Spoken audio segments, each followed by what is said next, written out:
Amboss is extra unique because it's teaching you how to approach the questions. It's not just teaching you the question. And that's a skill set that I have never experienced in anything else that I've used. I got into the wards and I realized like the whole point of third year is you need to not look like an idiot in front of your attending. And I realized that, you had pre-rounding time in the morning.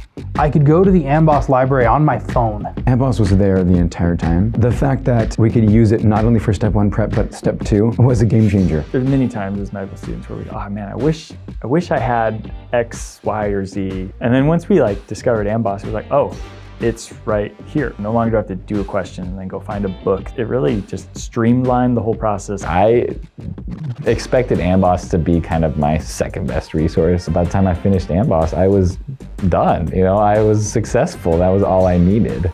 Hope that was okay.